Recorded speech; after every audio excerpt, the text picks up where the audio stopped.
Mwongozo wa kujifunza Biblia. Hili ni somo la pili linalosema sababu za kushukuru na kusali. Leo ni Januari 8, siku ya Alhamis. Mada ikisema nguvu ya maombi. Somo wa Kolosai 1 aya 9 hadi 12. Ni maombi gani mahususi unayapata katika ombi la Paulo? Paulo anaomba ili mjazwe maarifa ya mapenzi yake.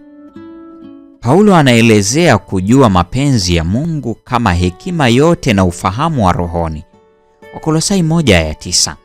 Hekima huja kwanza kabisa kwa kumtumaini Mungu kabisa, kuwa tayari kufanya mapenzi yake.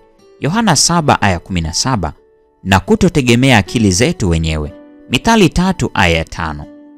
Lakini mara nyingi swali hutokea, mapenzi ya Mungu ni nini kwangu katika hali hii? Kuna vyanzo vikuu 4 ambavyo tunaweza kujifunza mapenzi ya Mungu tunapoyatafuta kwa maombi. Chanzo cha kwanza. Chanzo muhimu zaidi cha hekima ni Biblia yenyewe. Neno lako ni taa ya miguu yangu na mwanga wa njia yangu. Zaburi ya 119 aya ya 105. Chanzo cha pili. Mungu ametupa hekima maalum kwa siku za mwisho kupitia roho ya unabii. Ufunuo wa Yohana sura ile ya 12 aya 17. Ufunuo wa Yohana sura ya 19 aya 10. Kama inavyodhihirishwa kupitia maandishi ya Ellen G. White. Biblia inatutia shime kumwamini Bwana Mungu wenu, ndivyo mtakavyothibitika. Waaminini manabii wake, ndivyo mtakavyofanikiwa. Mambo ya Nyakati wa Pili sura ya 20 aya ya 20. Chanzo cha tatu. Mapenzi ya Mungu na uongozi wake pia vinaweza kujulikana kupitia hali ya kudra au majaliwa kwa kumwomba afungue au afunge milango. Tazama waraka wa Paulo kwa Wakolosai sura ile ya 4 aya ya 3. Chanzo cha 4 na cha mwisho. Roho Mtakatifu hutuongoza mara tunapojifunza kutambua sauti yake. Na masikio yako yatasikia neno nyuma yako likisema, au njia ni hii ifuateni, au mgeukapo kwenda mkono wa kuume, au na mgeukapo kwenda mkono wa kushoto. Isaya 30 aya ya 21. Paulo anawaombea Wakolosai kuwa mwenende kama ulivyo wajibu wenu kwa Bwana. Wakolosai 1 aya 10.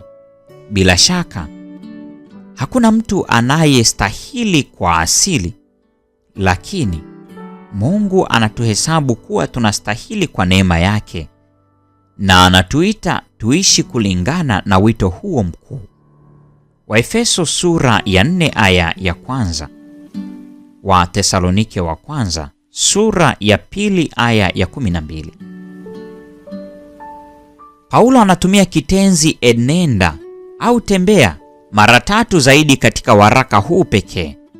Wakolosai sura ya 2 aya ya 6, Wakolosai sura ya 3 aya 7, Wakolosai sura ya 4 aya ya 5. Inamaanisha kuishi na kutenda kulingana na sheria ya Mungu. Kutoka 18 aya ya 20.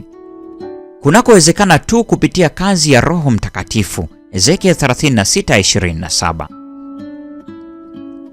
Paulo pia anaomba kwamba maisha yao na yetu yawe ya kumpendeza kabisa Bwana, na kisha anaorodhesha njia kadhaa za kufanya hivyo. Mkizaa matunda katika kila kazi njema. Wakolosai 1 aya 9 na ya 10. Kisha kuzidi katika maarifa ya Mungu. Wakolosai 1 aya 10. Na hatimaye katika kushukuru. Wakolosai 1 aya ya 12. Swali la tafakari. Ikiwa mtu angekuuliza, unajuaje kwamba Mungu anakuongoza katika njia moja au nyingine, ungejibuje na kwa nini? Huu ndio mwisho wa tafakari ya mada hii siku ya leo. Neema ya Bwana wetu Yesu Kristo, pendo la Mungu na ushirika wa Roho Mtakatifu dumu kwa pamoja nasi sasa na hata milele. Amina.